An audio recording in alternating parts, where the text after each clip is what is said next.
Hello, EMDC. My name is John Walsh, and I'm here to give you a few storytelling tips. If you have that bookmark, you'll notice on the back of it there are 4 storytelling tips. In my book, The Art of Storytelling, the middle section is called Storytelling Tools. These 4 tips are 4 of those 7 tools. Before we get into it, just know this. Storytelling is not a skill that you either have or you don't have. No. Everyone has the skill of storytelling. It's just whether you have developed it or not. To develop it, you need good tools. And that's what we're going to get into. The first tool is beginnings and endings. Most people spend too much time on the middle of the story, on the meat of the story, and ignoring the first and the ending. The beginning and ending are the most important parts of the story.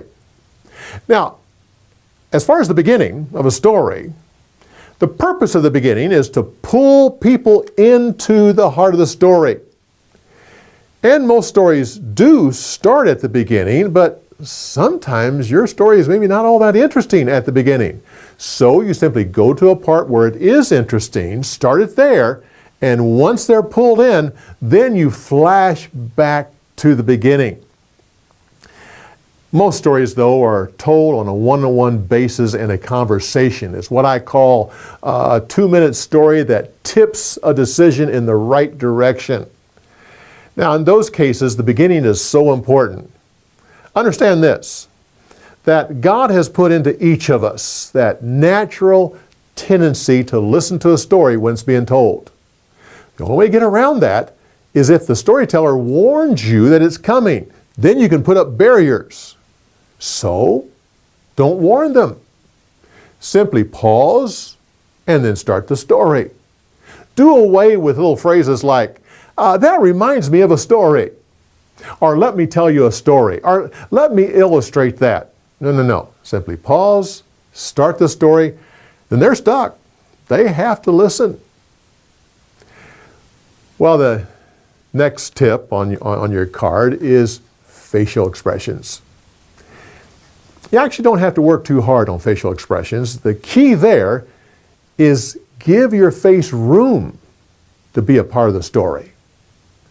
The way you do that is you become skilled at pausing, knowing how to pause. If you're one of these that when you end one sentence, you immediately start the next one, where you can't even see that there's a period involved right there. No. Learn to pause. That gives your face a time to tell its part of the story. So it is so important. Description is the third tool that is talked about here. No matter if you're a professional storyteller or just new at it, when you get advice on your story and people try to help you, the most common thing they'll say is you need to tighten up the story. It's just too many needless details. Just get rid of them, tighten it up, and that's so important. And when you do, that makes room for description. Description, there are 2 parts of descriptions. Number 1, there's the 5 senses. What you see, what you hear. What you taste is so important. Or what you smell, or when you reach out and touch something. Add those into your story, and it pulls people into the heart of the story. The second part of the description are the emotions involved. Rather than just smooth over those things and talk about those and describe those a little bit more and get the emotions to come out.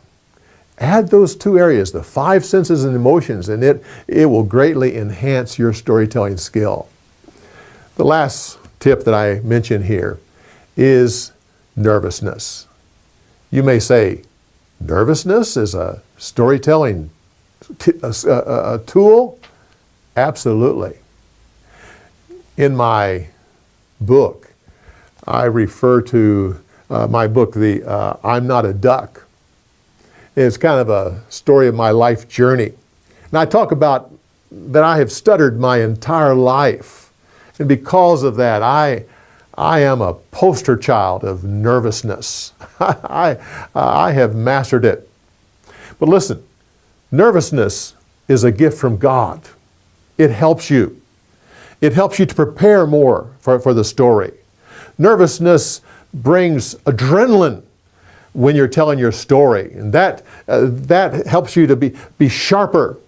And it actually does away with pain.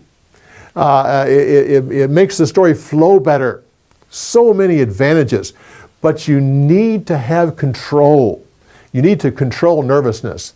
And in my book, The Art of Storytelling, I deal with how to control, not to do away with it, but how to control nervousness. Well, at the beginning, I talk about beginnings and endings. Now, when you have an ending, it's so important to look for a good ending. That's kind of the hard part. It's not always easy finding one. But when you find it, slow down. Give more pauses, a little bit more facial expression. And then when the ending comes, stop talking. One of the biggest faults of storytellers is that the story ends and you just keep talking. It ruins the story.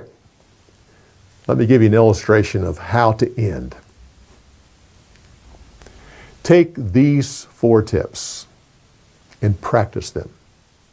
Develop that skill. Even if you have to practice them and you do it poorly. I've told my children, anything worth doing is worth doing poorly. And believe me, storytelling is worth doing. So, follow these tips. Do them poorly until you can do them well.